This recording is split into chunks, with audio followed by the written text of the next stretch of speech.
Welcome to Swaraj news.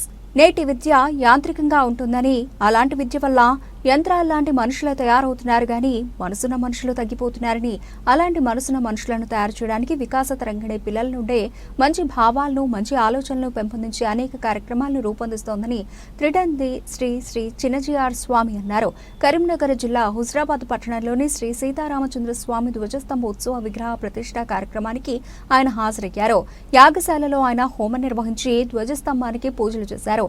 అనంతరం భక్తులతో ఆయన మాట్లాడుతూ సమాజానికి మంచి చేయాలనే సంకల్పం నేటి మనుషుల్లో పెంపొందించడానికి వికాస తరంగిణి ముందుకు వెళుతోందని, నేటి బాలలే రేపటి భావి భారత పౌరులని, మంచి భావాలున్న బాలలను తయారు చేసే ఉత్కృష్ట కార్యక్రమాన్ని వికాస తరంగిణి చేపట్టిందని అన్నారు.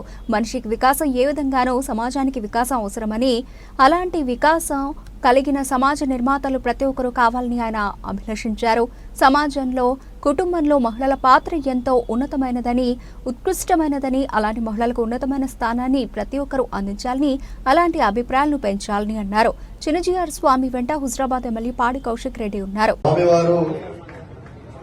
మొట్టమొదటిగా ఈ ఆలయాన్ని 1983 సంవత్సరం రోజు, అంటే అప్పటికి నేను ఇంకా పుట్టలేదు, స్వామివారు అప్పుడు ఈ గుడికి వాస్తవంగా తను ఎట్లయితే ఇవాళ గజస్తంభానికి ఇవాళ యంత్రం పెట్టిండ్రో అదే విధంగా గుడికి కూడా ఆనాడు 1983లో స్వామివారే యంత్రం పెట్టింది కూడా మీ అందరు కూడా తెలియజేస్తా ఉన్నాను. మళ్ళా ఇవాళ అదే స్వామివారి చేతి మీద నుంచి గజస్తంభం కూడా మనం హుజరాబాద్ పట్టణంలో ఇవాళ అద్భుతంగా స్వామివారి చేతి మీద నుంచి కూడా ఇవాళ వేసుకోవడం మన అందరు కూడా అదృష్టం. ఇలా స్వామివారి కాలు మన హుజరాబాద్ నియోజకవర్గంలో, హుజరాబాద్ పట్టణంలో ప్రత్యేకంగా పెట్టడం మా అందరికీ కూడా చాలా చాలా సంతోషకరం. ఇవాళ ఈ దైవ కార్యక్రమం చాలా అద్భుతంగా చేసుకున్నారు. అయ్యగారులందరికీ కూడా, ఆలయ కమిటీ అయ్యగారులకి, మరి ప్రతి శ్రీధరయ్య గారికి, నిఖిలయ్య గారికి, మరియు ఆలయ కమిటీ చైర్మన్ గారికి, మరి మెంబర్స్ కి, సెక్రటరీ గారికి, అందరికీ కూడా పేరు పేరున నా ధన్యవాదాలు తెలియజేస్తా ఉన్నాను. మరియు స్వామివారి కూడా ఇవాళ రావడం కూడా మరొకసారి స్వామివారికి కూడా ప్రత్యేకంగా మా హుజరాబాద్ నియోజకవర్గ ప్రజల తరఫున ప్రత్యేకంగా ధన్యవాదాలు తెలియజేస్తూ, మరియు ఎప్పుడు కూడా మీ ఆశీస్సులు స్వామివారు మా హుజరాబాద్ నియోజకవర్గం మీద ఇట్లనే ఉండాలని మనస్ఫూర్తిగా కోరుకుంటా ఉన్నాను. స్వామివారు మా హుజరాబాద్ నియోజకవర్గ ప్రజలకు కూడా ఖచ్చితంగా ఇట్లనే ఉండాలని కోరుకుంటా ఉన్నాను.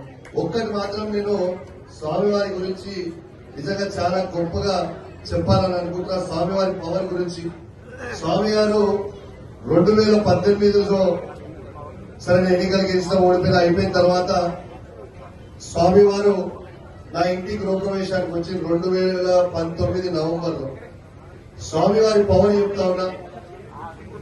మా ఇంటికి వచ్చి పాద పూజ చేసిన తర్వాత స్వామి గారు నా హైట్ చూసి, దాని కింది నుంచి మీద వాళ్ళు చూసి, నువ్వు ఎంత పొడుగున్నావో అంత ఎత్తున ఎదగాలని నేను మంగళ శాసనం చేస్తున్నా అన్నారు.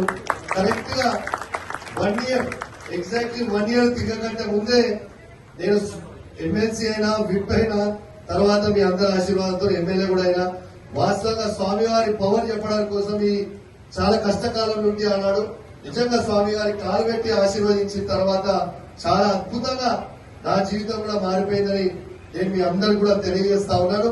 కాబట్టి మనందరం కూడా ఎలవేళ స్వామి వారికి మనందరం కూడా అద్భుతంగా స్వామివారితో మనందరం కూడా బాగుండాలని మీ అందరూ కూడా కోరుకుంటూ, మరియు స్వామివారు కూడా ఆశీస్సులు మన మీద, హుజరాబాద్ నియోజకవర్గ ప్రజల మీద ఉండాలని నేను కోరుకుంటూ సెలవు తీసుకుంటా ఉన్నాను. జై శ్రీమన్నారాయణ.